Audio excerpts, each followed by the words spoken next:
Welcome to the 50th episode of Tokyo Alumni Podcast. Today, we don't have a guest. It's just a little interlude episode. I thought I'd kind of put it right in between episode 50 and 100, a nice episode to re-establish sort of what has transpired so far, where this podcast hopes to go. And, just a sincere thanks to all the guests who've been on so far, as well as people who've helped me connect me to those guests, along with the very few of you guys, but the people who actually view this podcast on Anchor or on YouTube. So the purpose of this interlude is I'll try to answer some questions I've got either repeatedly from guests, which I'd like to just sort of address all at once right now via this episode, or questions I've got specifically from viewers. So they say the average podcast lasts for 6 episodes. Might have been 6 or 8, I'm not sure. We'll say 6. And this podcast is going into its 51st episode very soon with Mrs. Nancy Cronenberg. So it's great that this thing's continuing, and I hope it continues. And I'd like to address through this episode sort of what direction I hope to take things in, as well as what is to come. So far, we have had 50 guests from schools like St. Mary's, CAJ, St. Maur, Kinnick, YS, Santa Maria International School. And I hope to go beyond that. Schools like Canadian Academy, ones that aren't even not even in Tokyo. Schools like Hokkaido International School. It'd be great to get graduates from those schools. So if you know anyone interesting, please email me. Our oldest guest so far has been class of 1985, St. Mary's. Shout out to Raymond Wong, so 54 years old. And our youngest guest so far has been class of 2016, Angie Marsh. Just shout out to her as well. So in total, we've had 50 guests from 11 different countries. So I feel really, really fortunate that all these people from all these parts of the world, in fact, I was checking out the continents the other day, literally 5 different continents have been able to be part of this podcast so far for its first 50 episodes. All right, so something people often ask me is, why did you start this podcast? And I think there's a few answers to this question. So the first big one is alumni networking. I noticed that, St. Mary's has their alumni network, ASIJ has their alumni network, but there was nothing really that transcended those various networks. So I thought it would be cool to have one place where it'd be really cool to have people from various schools, on one platform. I thought it was also a really cool way for other alumni as well as current students to see what alumni are up to. Because I know each school has their little alumni magazines, etc. But I mean, a few page article really doesn't do justice towards someone, who's maybe been doing the work for 20, 30 years. And then it's here's this 2 paragraphs on what they've been up to. So through podcasts, I know it's not the most invigorating minute by minute, but it is very deep, right? You're able to really peel the layers and get deep into, the life that one has led and, what type of events have took them to where they are today. And it's a nice, really cool little bonus that it stays up on YouTube, right? It stays up on YouTube forever. So it's a nice way to also archive a lot of the accomplishments of the various alumni from Tokyo International Schools have accomplished. Another reason why I started this podcast was to promote international schools in Tokyo. I know various schools, put up these very vague sort of taglines like "Go be the change you hope to see in the world" and whatnot.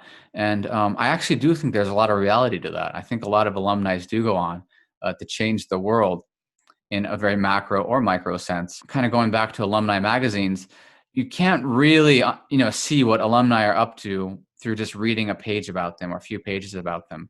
I hope through conversations, very longhand, that I'm able to really sort of zone in and focus on one guest at a time and see, what various people are up to. I also hope that it provides opportunity for people who maybe don't get picked up by alumni magazines. So I don't know how exactly these various international schools decide which alumni they want to interview and which alumni they don't want to interview, and who says yes and why. But through my podcast, it's I want to really talk to everyone. I want to talk to people who have decided to become politicians. I want to talk to people who decide to become lawyers, accountants, professional athletes, or mothers who decided to stay at home. Right? That's often vastly overlooked by various alumni magazines. Right? When's the last time you've read an alumni magazine that says, here's a graduate of, 2001 who's had 5 children and, wants to talk about her life as a mother? And they're not interested in that stuff. So I hope to run a platform that sheds light on various occupations, and not just limited to, the so-called sort of more glamorous occupations that maybe these alumni magazines like to pick up on. Another reason why I started the podcast was quite selfish. I am intrigued by people, and I'm intrigued in having good conversation. And by having this platform, Tokyo Alumni Podcast, it enables me to speak to people in a slightly more professional setting in regards to what type of careers they have led, and really delve deep into questions that maybe you wouldn't go into that deeply with someone you don't know too well, but you do because it's on a podcast. So another common question I get is, what is the purpose of all this? What's the point? Where is this all going to? And like the previous question, I think there's a multiple ways of sort of looking at, how one could answer that question. So first of all, the purpose is to create like a true Tokyo alumni umbrella. And I'm sure any alumni listening could relate to this, but when you graduate YS or St. Mary's or SIJ, it's like immediately there is a connection, right? Even if you didn't attend the same school, even if you didn't graduate in the same period, there is that thing that connects us. And I hope that through this podcast, if people ever see other people that are in their industry, that they want to be connected to, that they reach out to me or they reach out directly to that person. Right nowadays, it's not too difficult to locate someone on Facebook and get in contact with one another. Case in point, I had a lawyer on not too many episodes ago, and I had in subsequent weeks another lawyer who also graduated SIJ reach out to me saying, hey, please connect me with her. And through one email, it was very easy to get those two together. So it's great to have this Tokyo Alumni Podcast work as a medium to connect, the younger alumni and older alumni, or just alumni in similar industries together. Another purpose this podcast serves is that it provides current high school students as well as college students a real tangible idea of, where people can end up career-wise. They get advice from college counselors, they get advice from parents, etc. But to actually hear from someone else who's gone through the international school system, then went on to college, usually in the States, then hear from them, oh, this was the challenges, this is the advantages of going to international schools, I think really helps them get a better idea in regards to their careers. So finally, looking forward, right, as we enter season 6, episode 51 and onward, where is this podcast heading? And to be honest, I don't know.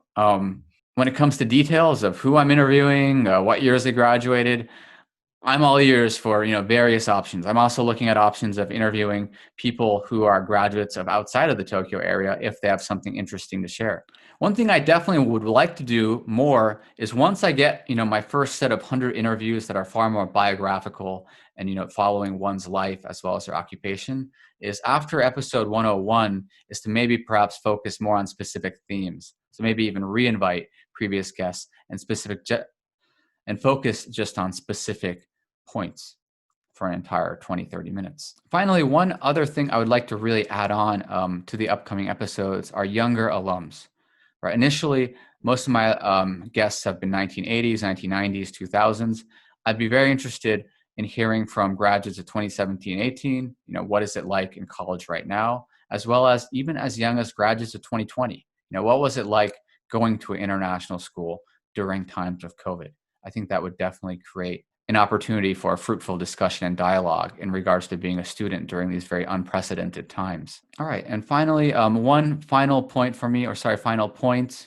Please reach out to me. If you want to be a guest, reach out to me. Let's talk. Let's talk about what you could possibly bring to the table. If you have someone that that you want to be a guest on the show, again, reach out to me and I'll try to contact them. And if they say yes, we'll get them on.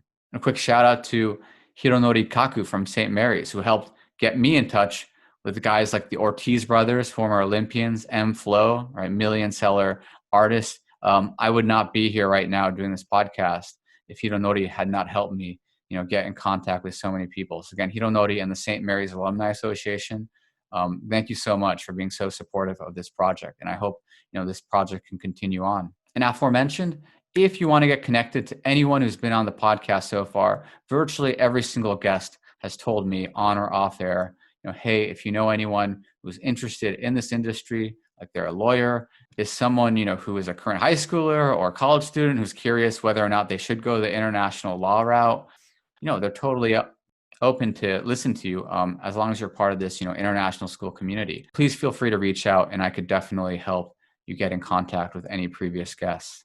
And on that note, this is probably going to be the shortest episode yet. That was just some housekeeping in regards to some logistics.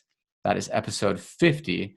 And I'll see you guys again on episode 51. We'll have Mrs. Nancy Cronenberg, who was the vice principal at ASIJ from 1996 to 2013. It's almost 2 decades in education in Tokyo and 40 years of international education. So there should be some interesting discussions we'll have about international education in the world today, as well as how things have transpired since the 1980s.